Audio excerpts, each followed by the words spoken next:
Media మిత్రులందరికీ నమస్కారం। ఈ రోజు గత ప్రభుత్వంలో రెండో విడత దళిత బంధు పథకం ద్వారా గౌరవ గ్రామ పంచాయతీ ఈవో గారి నుంచి మొదలు పెడితే ప్రభుత్వ అధికారి కలెక్టర్ గారి వరకు పారదర్శకంగా రెండో విడత దళిత బంధు లబ్ధిదారులను ఎంపిక చేసి గ్రౌండింగ్ చేసి వారికి ప్రభుత్వం నుండి 3 లక్షల రూపాయలను కేటాయించడం జరిగింది।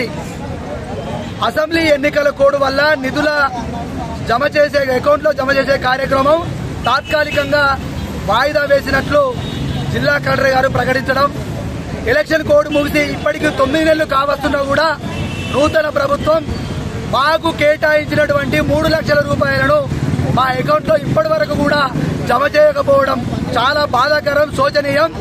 ఇప్పటికైనా గౌరవ డిప్యూటీ ముఖ్యమంత్రి గారు మా దళిత బిడ్డ గౌరవ రాష్ట్ర ప్రభుత్వాన్ని ఒప్పించి బాధ్యత తీసుకొని వారం రోజుల్లోనే రెండో విడత దళిత బంధు నిధులను విడుదల చేస్తామని చెప్పిన మీరు 15 రోజులైతుంది। మా ఓపిక కూడా రోజు రోజుకు నశిస్తుంది। 9 నెలలుగా చాలా శాంతియుత కార్యక్రమాలు చేసినాం। దయచేసి ఇప్పటికైనా జిల్లా యంత్రాంగానికి తక్షణమే మాకు కేటాయించినటువంటి 3 లక్షల రూపాయలను రాష్ట్ర వ్యాప్తంగా ఎంపికైనటువంటి గ్రౌండింగ్ అయిన లబ్ధిదారులకు తక్షణమే విడుదల చేసే విధంగా యంత్రాంగానికి ఉత్తర్వులు జారీ చేయాలి।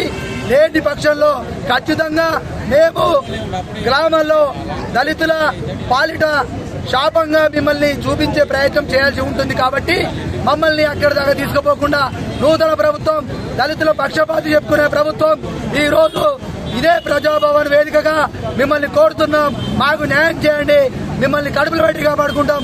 మా కడుపు కాడ కంచాన్ని తన్నాలని చూస్తే మాత్రం మిమ్మల్ని చావు దెబ్బలతో స్వాగతం పలకడానికి దళిత బంధు లబ్ధిదారులు సిద్ధంగా ఉన్నామని మిమ్మల్ని హెచ్చరిస్తున్నారు। జై భీమ్, జై భీమ్, జోహార్ అంబేద్కర్, జోహార్ అంబేద్కర్। రెండో విడత దళిత బంధు నిధులను వెంటనే, రెండో విడత దళిత బంధు నిధులను వెంటనే, we want justice, జై భీమ్। రెండో విడత దళిత బంధు నిధులను వెంటనే, రెండో విడత దళిత బంధు నిధులను వెంటనే, రెండో విడత దళిత బంధు నిధులను వెంటనే, రెండో విడత దళిత బంధు నిధులను వెంటనే, జై భీమ్, జోహార్ అంబేద్కర్।